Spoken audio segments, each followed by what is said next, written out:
Banyak masyarakat daerah masih menganggap bahwa pusaka adalah hal yang berbau mistik dan banyak yang enggan untuk melestarikannya.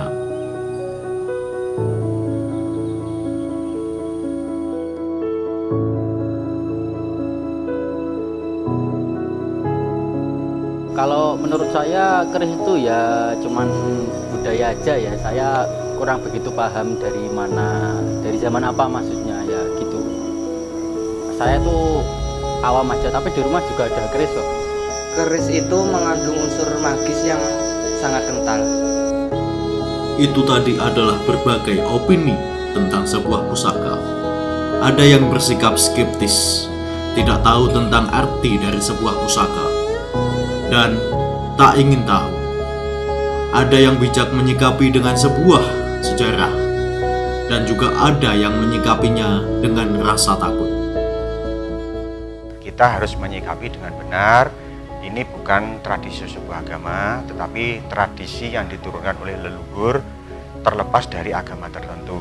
Nah, ketika ini kita lakukan, bukan berarti kita itu pemeluk satu agama tertentu. Lahiripun keris niku sami kados lahiripun tiyang empu sebagai orang tua keris. Niku anyipta keris dimiwiti saking pados biji-biji logam, biji-biji pasir. Niku dipun olah dados ungkulan besi. Basanipun sepong. Lah, sepong niku dolah malesian, dados biji matang. Campuripun udah besi, baja, pamor. Kados tiyang niku lek pun tiyang istri pun srek kalih tiyang napa jenenge laki-laki, maka makan pernikahan, maka melakukan satu tindakan supaya menghasilkan yang namanya anak. Yang namanya anak nggak mungkin dong cuma jauh-jauhan gitu kan. Nggak mungkin namanya orang tua itu kalau mau pengen punya anak nggak pernah bersentuhan. Nah, bahasa Jawane rabi atau polokrami. Nah, seorang empu sama juga. Ketika dia mau menciptakan sebuah keris, maka dia harus berproses bagaimana seperti orang tua mau membuat anak. Nah, mijil itu isinya bagaimana seorang empu itu melahirkan keris persis seorang tua melahirkan seorang anak.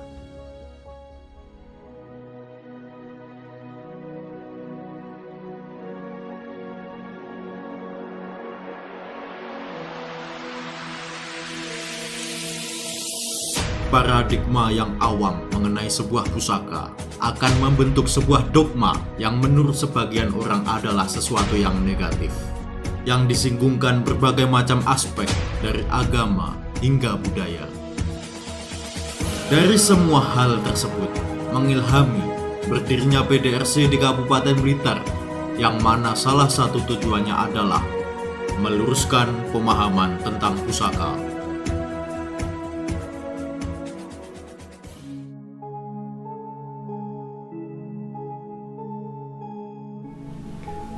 Rahayu, Wong Awik Namastu Namo Sidam. Saudara semuanya, saya Lukman Fauzi dari Pawiatan Duwung Raksaka Curiga atau PDRC yang berpusat di Kabupaten Blitar.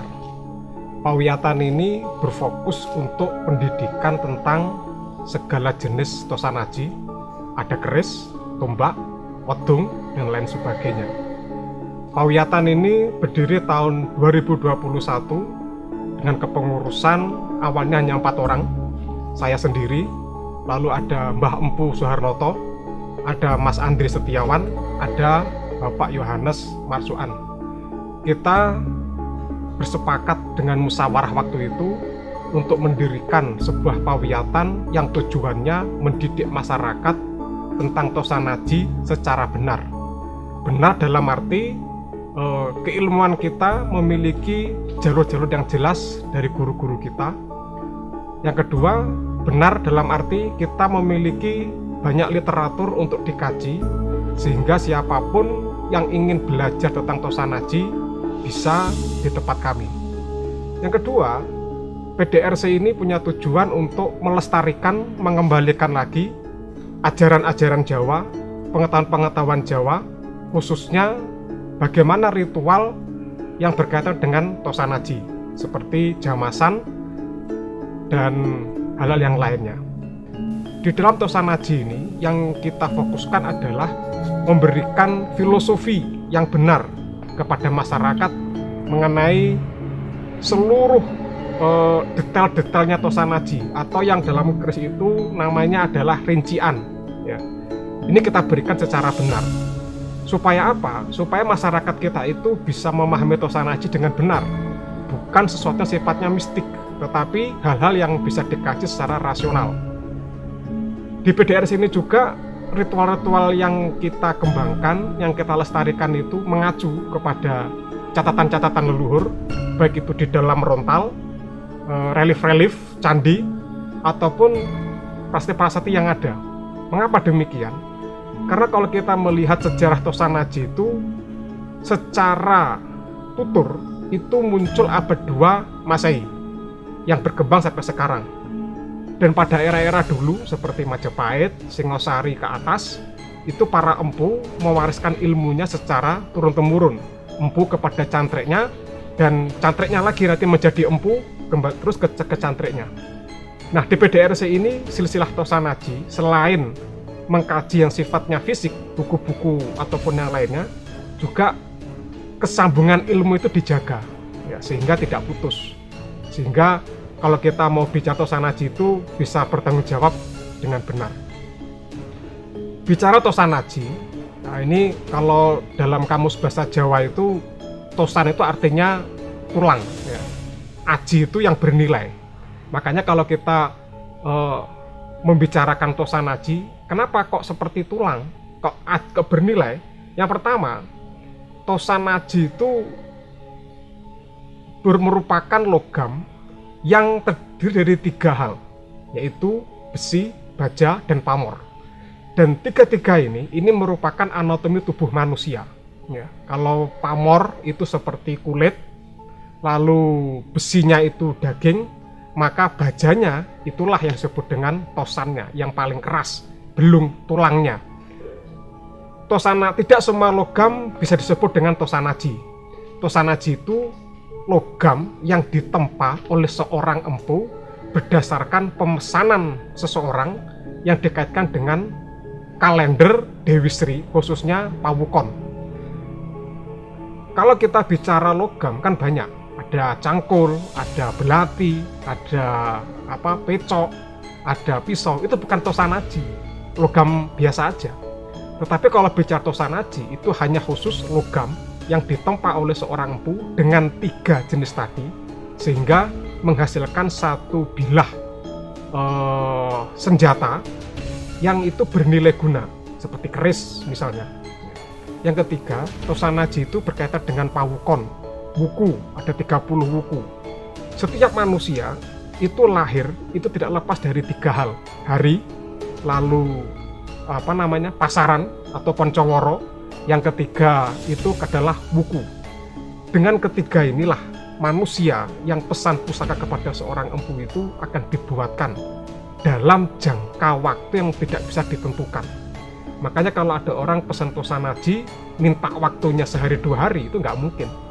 Mengapa demikian? Karena di dalam proses Tosanaji itu butuh waktu yang lama, butuh ritual yang lama, butuh proses yang lama, bahkan di akhirnya perlu ada sumpah yang diambil dari seorang empu kepada pemesan.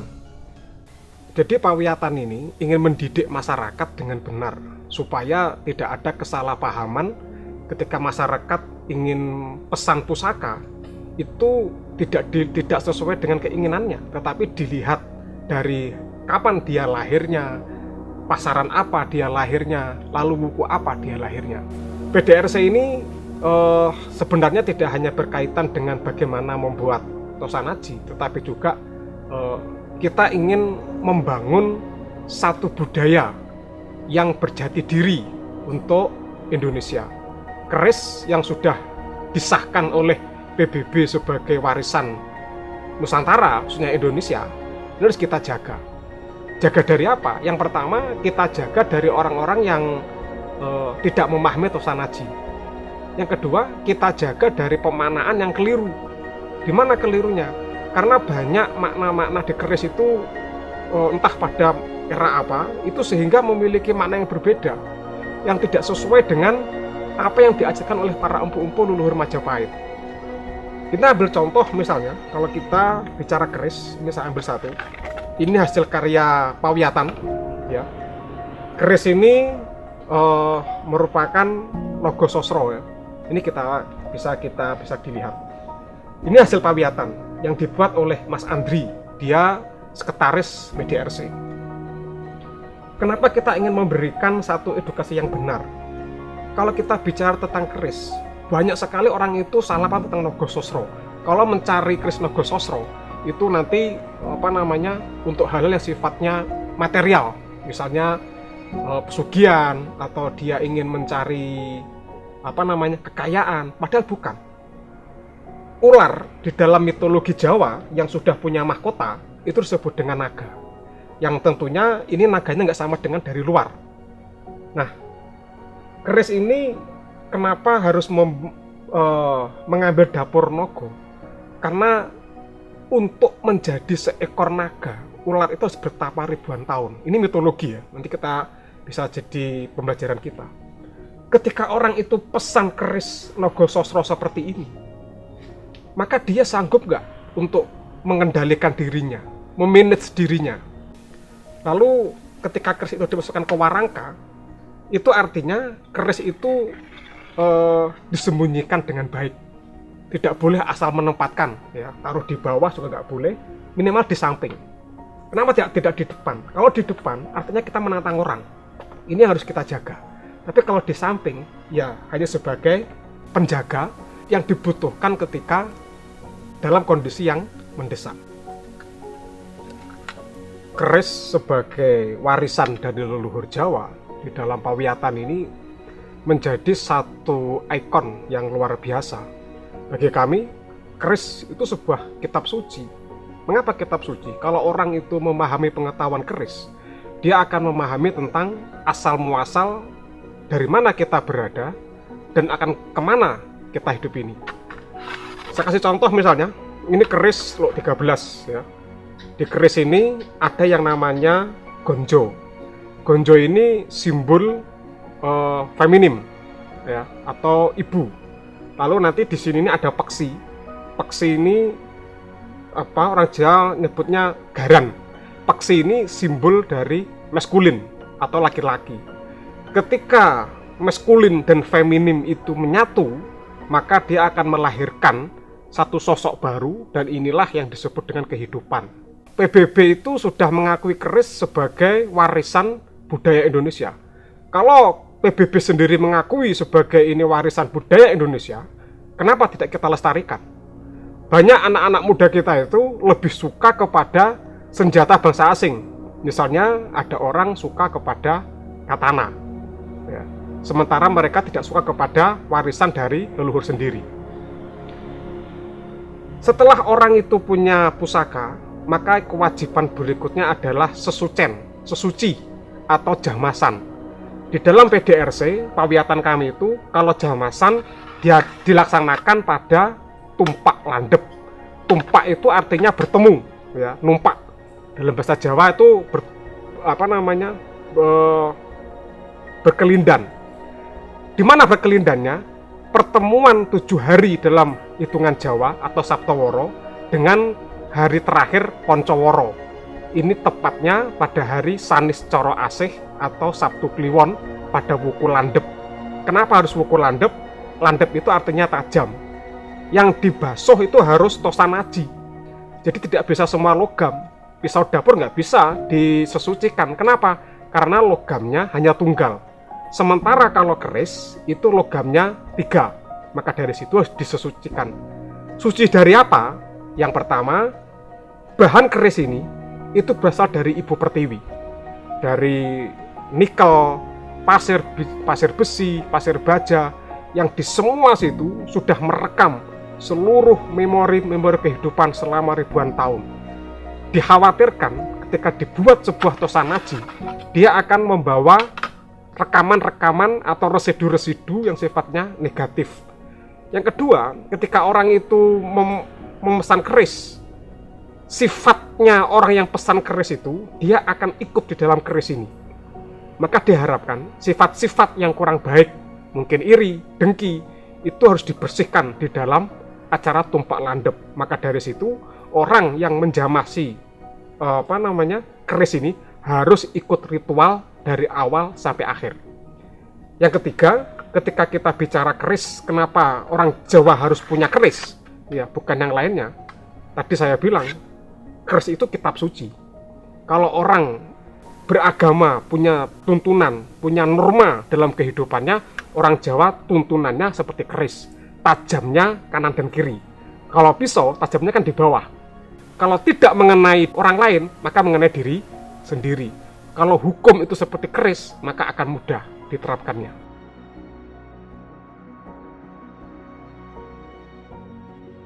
Rahayu, rahayu, rahayu. Awek namastu, nama sidang. Kita pasti mengenal yang namanya sidikoro atau puja, atau yang lebih akrab kita kenal sebagai doa.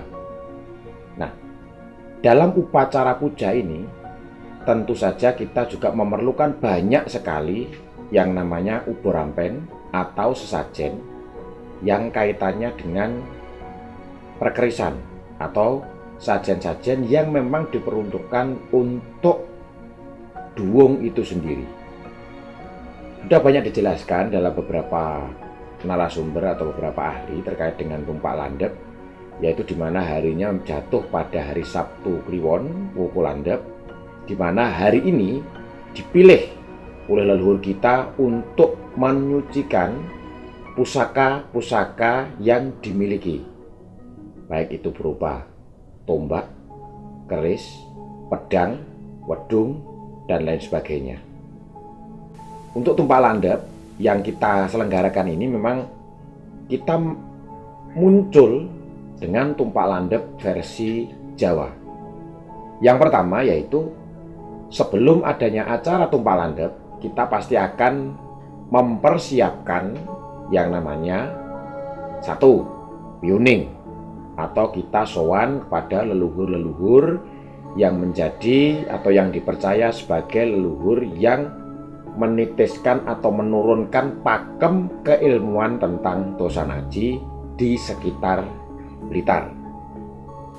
Kemudian kita lanjutkan dengan persiapan-persiapan, termasuk mempersiapkan sesajen, mempersiapkan keperluan-keperluan jamasan, dan lain sebagainya. Setelah selesai baru kita akan melaksanakan yang namanya upacara tumpak landep itu sendiri, dan nanti akan diakhiri dengan larung sesaji.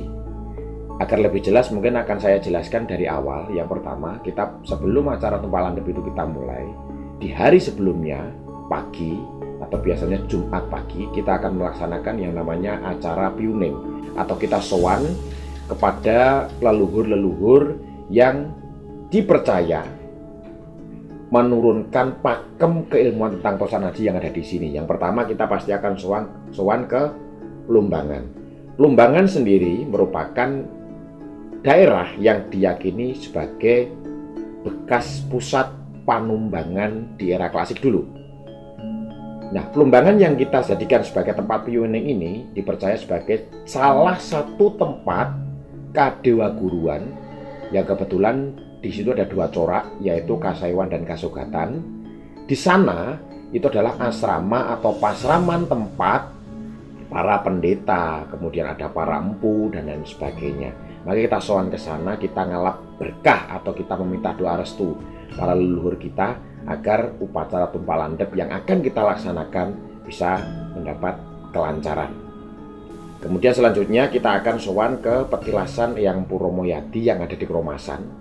Di sana mungkin kalau dulu itu ada beberapa tinggalan-tinggalan batu-batu kuno, tapi karena seiring berjalannya waktu, kemudian masyarakat yang kurang sadar terhadap tinggalan-tinggalan atau petilasan-petilasan yang akhirnya dirusak, bahkan dihilangkan, bahkan digeser dan lain sebagainya. Akhirnya di sana hanya tersisa pohon besar saja yang oleh masyarakat sekitar difungsikan sebagai punden atau danyangan. Sebenarnya kalau kita telisik lebih lanjut, di tempat itulah Empu Romoyati dulu pernah singgah, dan salah satunya juga pernah andil dalam menyebarkan ilmu tentang Kawruh Tosan Aji. Yang ketiga, kita kan sowan ke Jimbe. Kita sowan ke Jimbe, atau kalau di Jimbe itu sebenarnya adalah bekas Prasada Kasaiwan atau bekas Candi Kasaiwan, yang di sana tempat asramanya resi yang menganut ajaran Tantra. Dari beberapa pendeta Jimbe yang memang di sana menganut Tantra, itu juga sebagian besar juga menurunkan sebuah kawruh Tosan Aji yang oleh masyarakat modern kebanyakan disebut salah kaprah adanya, yaitu Omyang Jimbe.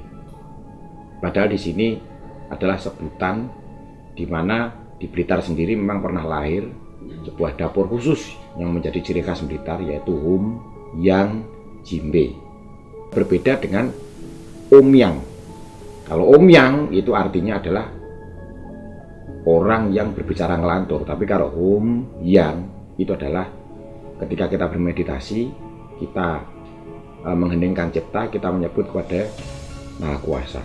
Itu sebenarnya esensinya itu, dan itu turun di Jimbe. Makanya dalam Piuning kita tidak akan pernah melewatkan Jimbe sebagai tempat untuk kita memohon doa restu supaya upacara tumpak landep yang akan kita laksanakan bisa berjalan dengan lancar. Selesai Piuning di ketiga tempat utama, biasanya kita pulang, kemudian persiapan untuk di malam harinya, yaitu kita mengadakan waosan. Yang dibaca adalah kitab atau sastra yang berjudul Sastra Warodo. Dalam Sastra Warodo ini berisi lengkap pengetahuan tentang pakem kacurigan atau pakem padungan yang memang menjadi ciri khas pawiyatan Duwung Resaka Curiga.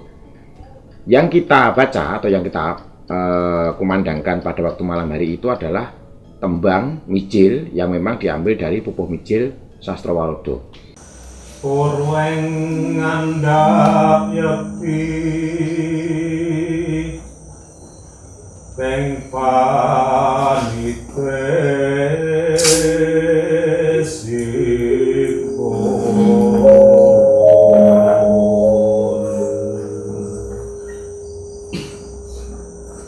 kang karien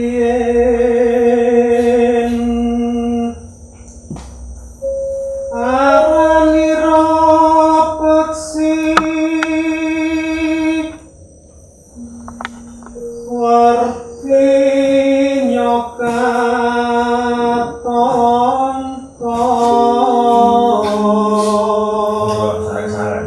Waosan Sastra Warodo ini kita tujukan sebagai media untuk merenungi apa yang akan kita lakukan esok hari.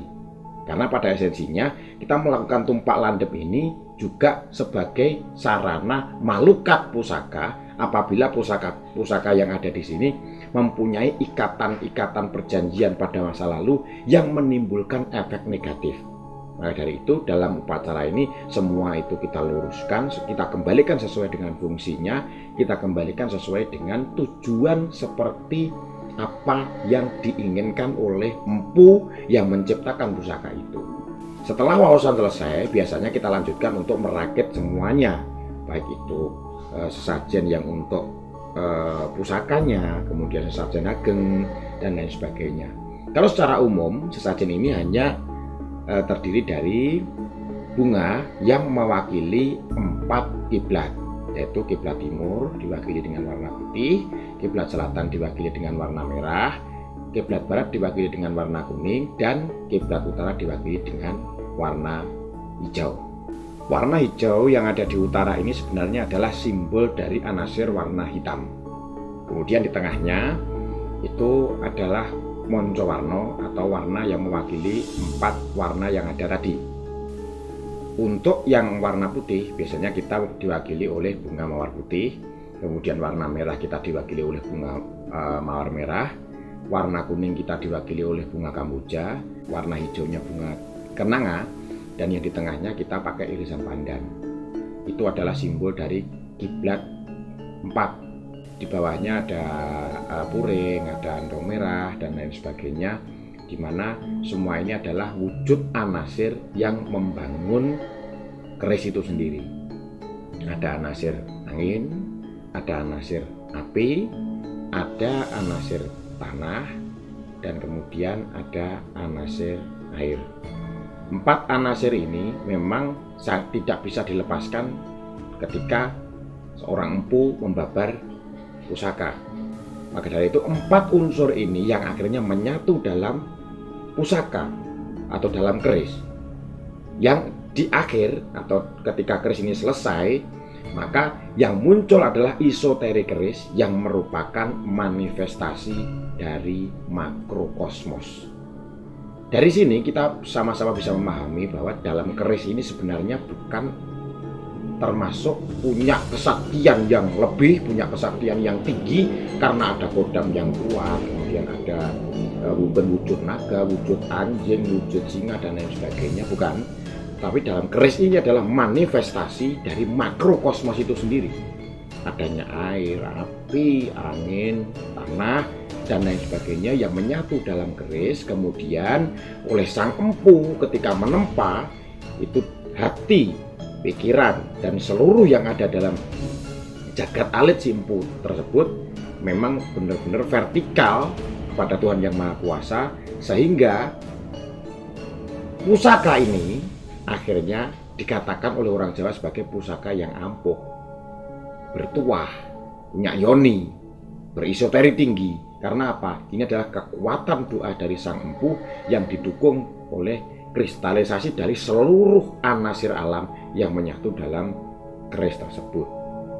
Maka dari itu kita laksanakan tumpah landep, kita berikan uang saku untuk mereka kembali kepada sangkan paraning dumadi atau asal mulanya, dan kita murnikan keris itu menjadi sebuah pusaka yang diinginkan oleh sang empu sendiri.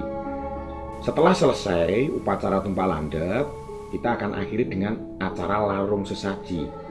Ibaratnya ketika kita prosesi tumpah landep, prosesi masupati dan lain sebagainya, kita datangkan seluruhnya, kemudian kita bersihkan, kita kembalikan dengan baik-baik, kita kembalikan dengan damai semuanya anasir-anasir negatif ini, kita antarkan sampai mereka lepas dan kembali kepada sangkan parang dumadi atau kepada asal mereka. Kita itu berdampingan, saling mendukung, saling menghargai. Yang ada di sini biarlah di sini, yang memang tidak bukan tempatnya kembalilah ke tempat sesuai dengan asal muasalnya. Setelah selesainya prosesi tumpah landep, maka tujuan akhirnya adalah kita tidak perlu takut lagi ketika ada keris di rumah. Banyak masyarakat yang mungkin sampai hari ini masih menganggap bahwa keris ini punya kesan mistis, keris ini punya kesan bahwa ada daya-daya magis yang nanti akan mempengaruhi psikologis atau mempengaruhi dan lain sebagainya lah. Kalau setelah proses tumpah landep, semua itu akan kembali normal seperti fungsinya sedia kala. Kita tentu tahu tentang keadilan hubungan keris. Maka dari itu, tidak perlu takut dan tidak perlu ragu kalau kita memegang keris. Yang pertama. Yang kedua, kita memiliki keris. Kita tidak perlu takut, tidak perlu ragu. Karena apa? Dalam keris itu ada jati diri kita. Di dalam keris atau di dalam pusaka apapun, itu adalah cerminan kepribadian kita sebagai orang Nusantara yang kaya akan etika, yang kaya akan norma, yang kaya akan pitutur-pitutur atau petuah-petuah luhur yang mampu menjadikan kita lebih baik dalam menjalani kehidupan baik di dunia maupun di akhirat nanti. Untuk itu jangan takut terhadap keris dan jangan takut untuk memiliki keris.